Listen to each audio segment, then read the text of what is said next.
ഭാഗ്യദേവത എപ്പോഴാണ് കടാക്ഷിക്കുക എന്ന് ആർക്കും പ്രവചിക്കാൻ കഴിയില്ല.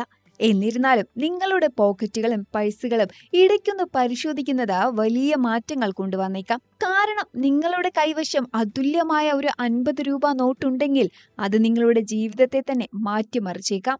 ഈ 50 രൂപ നോട്ടിന് എന്താണ് ഇത്ര പ്രത്യേകത എന്നും എന്തിനാണ് ഒരാൾ ഇതിനായി ലക്ഷങ്ങൾ ചെലവഴിക്കുന്നത് എന്നും ചിലപ്പോൾ ചിന്തിച്ചേക്കാം. ഈ പ്രത്യേക 50 രൂപ നോട്ടിന് പകരമായി റിസർവ് ബാങ്ക് ഓഫ് ഇന്ത്യ കാര്യമായൊന്നും വാഗ്ദാനം ചെയ്തേക്കില്ലെങ്കിലും അത്തരം കറൻസികളിൽ താല്പര്യമുള്ള ചിലർ ലക്ഷങ്ങൾ നൽകി അവ വാങ്ങിയേക്കാം. ഈ കറൻസി നോട്ട് ഒരു കടയിൽ ചെലവഴിക്കുകയാണ് എങ്കിൽ അതിന്റെ മൂല്യം 50 തന്നെയായിരിക്കും.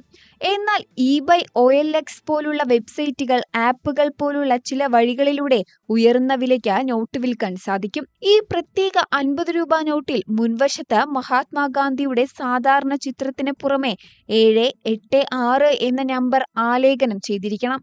കൂടാതെ പഴയ 10, 20 രൂപ നോട്ടുകൾക്കും ആവശ്യക്കാരുണ്ട്. ഉചിതമായ മാർഗങ്ങളിലൂടെ വിറ്റാൽ ഗണ്യമായ തുക ലഭിക്കാൻ സാധ്യതയുണ്ട്. അത്തരം നോട്ടുകൾ കൈവശം വെച്ചിട്ടുണ്ട് എങ്കിൽ OLX അല്ലെങ്കിൽ eBay പോലുള്ള ഓൺലൈൻ പ്ലാറ്റ്ഫോമുകളിൽ അവ ലിസ്റ്റ് ചെയ്യുന്നത് പരിഗണിക്കാവുന്നതാണ്. വാങ്ങാൻ ആഗ്രഹിക്കുന്നവർ ലേലം വിളിച്ച് ഉയർന്ന വിലയ്ക്ക് അവ സ്വന്തമാക്കിയേക്കാം. എന്നിരുന്നാലും റിസർവ് ബാങ്ക് ഓഫ് ഇന്ത്യ അത്തരം ഇടപാടുകളെ അംഗീകരിക്കുന്നില്ല എന്നത് അറിഞ്ഞിരിക്കണം. തൽഫലമായി ഈ അദ്വിതീയ ബാങ്ക് നോട്ടുകളുടെ ഓൺലൈൻ വിൽപ്പനയ്ക്കിടെ ഉണ്ടാകുന്ന ഏതൊരു വഞ്ചനാപരമായ പ്രവർത്തനവും വിൽപ്പനക്കാരന്റെ പൂർണ്ണ ഉത്തരവാദിത്തത്തിലായിരിക്കും.